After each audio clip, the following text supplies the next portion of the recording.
Lebaran 3 tahun yang lalu, hari kedua, biasanya saya melakukan open house. Ketika tamu saudara sudah beranjak pulang, menjelang sore di rumah kedatangan Yahya. Dia bisa dikatakan anak angkat saya, atau bisa dikatakan adik angkat saya statusnya. Tapi apapun istilahnya, hubungan kami sangat dekat. Dia adalah orang yang saya kenal 20 tahun yang lalu, di usianya sekitar 12 tahunan waktu awal pertemuan. Waktu terasa singkat, karena mungkin saya tidak berjumpa dengannya sejak 7-8 tahun yang lalu. Tahu-tahu dia sudah menikah, memiliki anak, mempunyai rumah, mempunyai kendaraan. Luar biasa perjalanan hidupnya. Sewaktu dia menceritakan kehidupannya 8 tahun terakhir ini. Sekarang dia memiliki usaha karaoke keluarga. Satu di Depok, satu di Tangerang. Rukonya dia beli dengan menyicil. Dan dalam waktu dekat katanya dia sudah melunasinya. Ini semua didapati dari bisnis karaoke keluarga. Katanya 10 tahun yang lalu sejak dia keluar dari panti yatim Rumah Yatim Indonesia, dia bekerja di karaoke keluarga Naf-Naf di Kelapa Gading. Mungkin karena dia memiliki tugas sebagai muazin, sebagai marbot masjid, kami membuat suaranya terlatih indah. Sehingga katanya pada saat di karaoke dulu banyak keluarga-keluarga langganannya minta dilayani dan ditemani bernyanyi.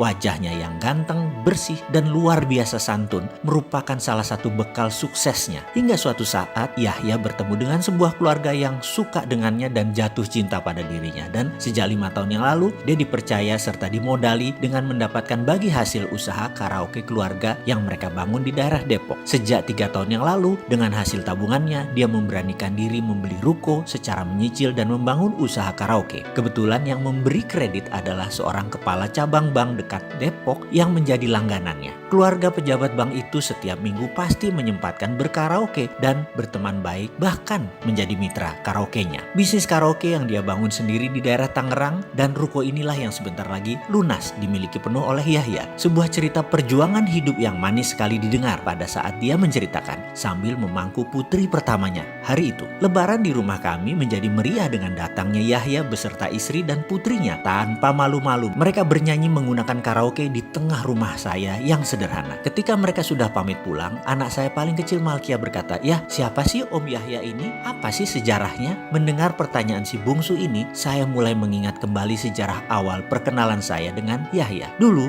kita punya toko kelontong, toko Mirah Swalayan namanya. Salah satu cabang ada di daerah Cibubur, perumahan Harapan Indah, dekat Pipa Gas Alam. Toko Mirah posisinya sangat terbuka dan bisa dilihat dari 4 arah jalan masuk komplek. Suatu hari ada anak 12 tahun minta tinggal di toko Mirah. Sama tante, adik saya, diizinkan. Besoknya saya ke toko Mirah dan saya ngobrol dengan anak itu. Anak ini menceritakan dirinya. "Nama saya Martinus, asal Pulau Nias." Dan Martinus pun bercerita, "Karena ekonomi keluarga saya, 2 tahun yang lalu saya dibawa paman saya untuk tinggal di Depok. Katanya mau disekolahkan, tapi ternyata hanya jadi pembantu. Dan saya sering dikasari, baik dengan kata-kata maupun dengan tindakan. Saya jadi kabur. Saya untuk hidup cari cara, yaitu dengan jadi kenek mikrolet. Sudah 3 bulan jadi kenek. Namun makan dan tempat tinggal hanya di emper-emper toko. Semua serba kurang. Saya sering sakit. Menjadi kenek resikonya besar. Bisa celaka kalau tidak hati-hati." Detail juga dia menceritakan asal muasalnya. "Karena angkot, saya sering lewat sini, ngetem di sini. Saya sering istirahat dan belanja di sini. Saya entah kenapa suka sekali, Pak. Karena itu saya pengen tinggal dan membantu di sini." Saya kemudian berkata, "Oke, kamu masih kecil, mau jadi penjaga toko di sini. Kamu harus rajin, mau belajar dan disiplin. Itu syaratnya. Kamu dapat makan, tinggal di toko ini, dan kamu akan saya sekolahkan, melanjutkan pendidikan kamu. Tapi kamu tidak digaji ya,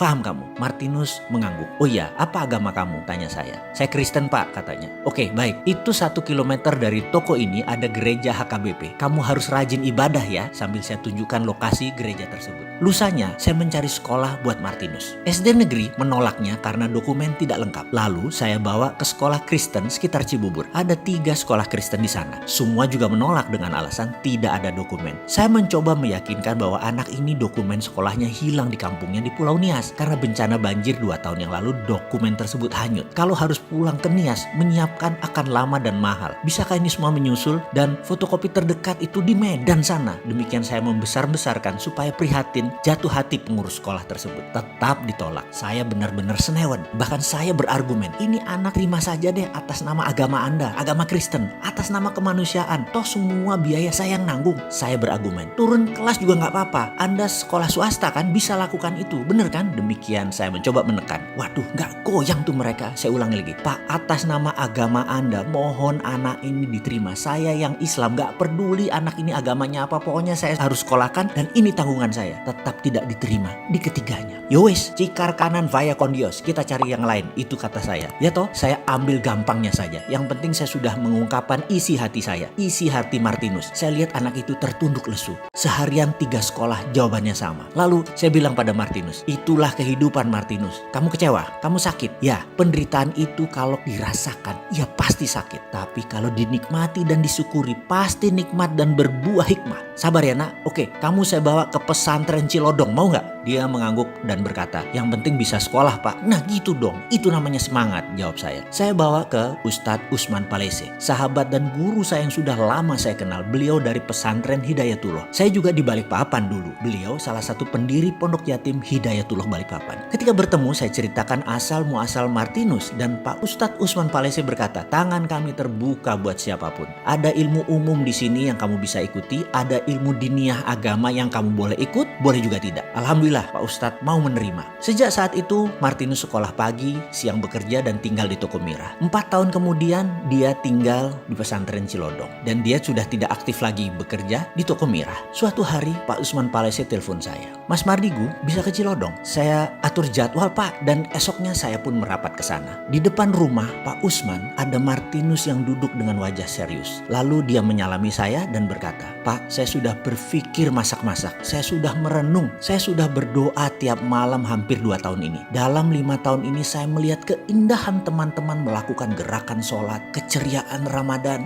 merdunya suara azan di pagi subuh. Saya memutuskan untuk memeluk agama Islam. Boleh ya Pak? Saya menatap wajah Martinus dalam-dalam. Saya lihat wajah Pak Usman Palese yang berdiri agak ke belakang, wajahnya datar saja. Saya balik menatap Martinus. Agama bukan mainan. Saya menggelengkan kepala. Gak bisa kamu lakukan itu Martinus. Agama bukan untuk kamu punya-punyaan, untuk dibanding-bandingkan mana yang lebih baik, mana yang lebih bagus. Tapi agama adalah hal spiritual. Agama adalah hal yang sakral. Agama adalah keputusan keindahan kolbu sehingga memancar keluar. Yang kamu lihat baru luarnya saja. Kalau kamu sudah menemukan dalamnya, kamu baru mengerti dan boleh menyatakan apa yang kamu katakan barusan, kata saya. Pak Usman Palese meneruskan, kamu sudah dengar tadi ya, apa bedanya dengan perkataan saya dengan Pak Mardigu? Sama kan? Martinus menunduk, berkata lirih, Pak, boleh nggak saya jadi muazin, tukang azan? Memang kamu bisa? Saya bertanya. Bisa Pak, sudah sering latihan, jawabnya. Pak Usman Palese tanpa banyak tanya membawa Martinus dan saya ke masjid. 5 menit lagi masuk waktu maghrib. Kamu azan Martinus, kata Pak Usman. Wih, saya tersentak atas komentar dan putusan Pak Ustadz Usman Palese tersebut. Pak Haji, nggak salah nih, kan dia belum muslim. Saya bertanya yang tidak dijawab olehnya. Tak lama Martinus ambil mic dan diam berkonsentrasi sejenak. Kemudian dia diam cukup lama. Lalu dia menarik nafas dalam dan mengangkat tangan kanannya ke telinga kanan. Kemudian dia meneriakkan gema takbir azan.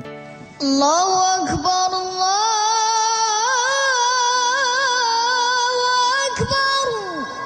Saya tersentak, Pak Usman Palese tersentak. Subhanallah, suaranya indah sekali, agem, merdu, lekukannya fasih, cengkok murotal azan dimainkan dengan indah. Mendadak masjid penuh kehadiran jamaah, lebih banyak dari biasanya. Semua berkumpul di luar. Sebelum masuk ke masjid ada anak-anak, ada para tetangga, jamaah pesantren Hidayatullah Cilodong, baik tua muda, dan kami semua bertasbih memuji suara Martinus. Ini azan gak seperti biasanya terdengarnya. Bergetar kami menyaksikan seorang anak muda yang suara vokalnya indah, memanggil umat untuk berkumpul, untuk bersolat. Saya sampai meneteskan air mata mendengar azan indah dari anak berusia 17 tahun, Martinus asal Nias ini. Banyak ibu-ibu yang tahu siapa Martinus menyeka wajah mereka karena tetesan air mata sambil bergumam, indah banget ya suaranya. Lalu saya melirik dan berkata kepada Pak Usman Palese, Pak, saya rasa dia sudah mendapat hidayah nih Pak Ustadz. Pak Usman tidak menjawab cepat. Dia meresapi sesaat, diam, kemudian dia mengangguk setuju. Dipanggilnya Martinus sebelum salat maghrib dimulai. Di hadapan jamaah dan anak pesantren dan tetangga Cilodong,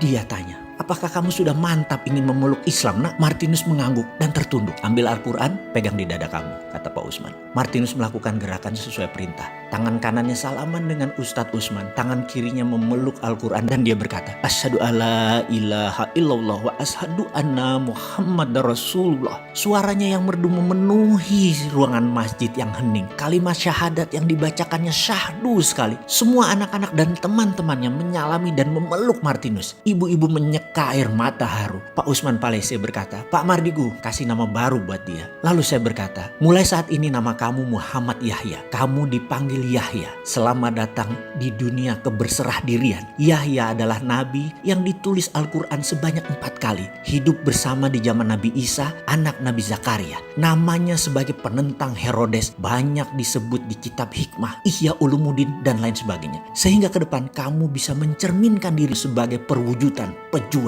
kebenaran.